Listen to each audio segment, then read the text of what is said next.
Hello guys, welcome to Sarvodaya Gurukul. दोस्तों, आज की इस वीडियो में हम लोग जानने वाले हैं कक्षा 8 सामाजिक विषय का शिक्षण योजना कैसे बनाएं। तो सबसे पहले आपको ध्यान में रखना होता है, इस प्रकार से आपको 4 कॉलम बना लेने होते हैं। पहले कॉलम में आपको दिनांक लिखना होता है, दूसरे कॉलम में कक्षा, किस कक्षा का शिक्षण योजना आपको बनाना है यहाँ पे लिख लेंगे। उसके बाद विषय क्या है, सामाजिक विषय है भूगोल।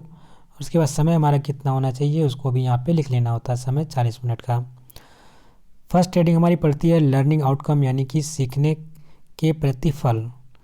इसमें लिखेंगे बच्चे दैनिक जीवन में उपयोग आने वाली यातायात साधनों, वाहनों के बारे में जान रहे हैं और बात कर रहे हैं। फिर हमारा हेडिंग पड़ जाएगा प्रकरण। हमारा प्रकरण क्या है, यातायात, व्यापार एवं संचार। अगली हेडिंग पड़ती है सीखने सिखाने की सामग्री।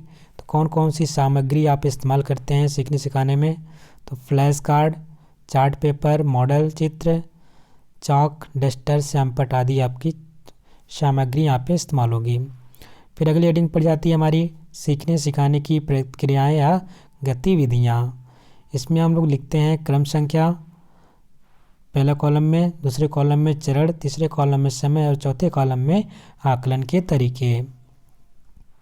क्रम संख्या हमारा का हो जाता है, इसमें शिक्षण चरण हमारा हो जाएगा शिक्षण के प्रारंभ में।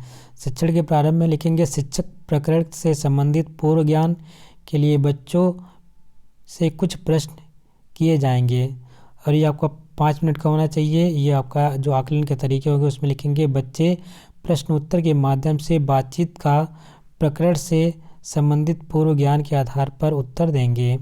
पहला प्रश्न है, आप लोग बाजार या अपने रिश्तेदार के यहाँ कैसे जाते हैं? तो बच्चे इसका उत्तर बताएंगे संसाधन, यातायात के संसाधनों से। दूसरा होगा लखनऊ आगरा जाने के लिए हम किन किन साधनों का प्रयोग करते हैं? तो हो सकता है रेलगाड़ी, बस या किसी के माध्यम से, कारों के माध्यम से जा सकते हैं। तीसरा है अपने घर में आपके घर में कौन कौन से संसाधन हैं? तो आप बताएंगे साइकिल होगा, रिक्शा साइकिल है, मोटरसाइकिल है या कार है, जो भी है उसको लिखना है। उसके बाद यहाँ पे लिखेंगे प्रस्तावना। बच्चों, आज हम दैनिक जीवन में उपयोग आने वाले यातायात संसाधनों के बारे में अध्ययन करेंगे। तो हमारा अगला क्रम हो जाएगा क्रम संख्या हमारा सेकंड यानी खा। इसमें लिखेंगे चरण में शिक्षण के दौरान, और ये आपका 20 से 25 मिनट का समय इसमें होगा।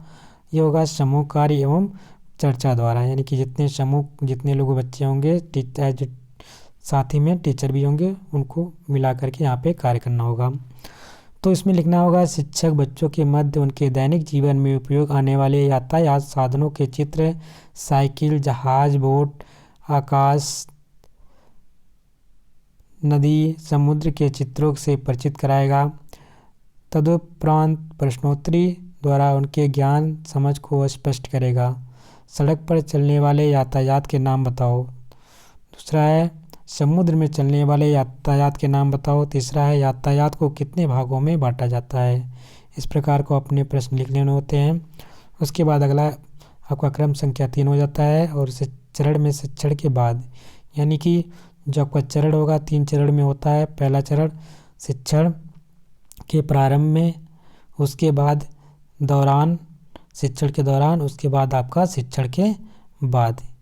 तो ये 3 चरण आपके होते हैं। उसके बाद आपका गृह कार्य दिया जाता है और लास्ट में आपके आगामी शिक्षण योजना बताई जाती है। तो इसमें देखें शिक्षण के बाद में शिक्षक बच्चे के ज्ञान को पुष्ट करने के लिए बच्चों को छोटे छोटे समूह में बैठाकर उनको विभिन्न यातायात साधनों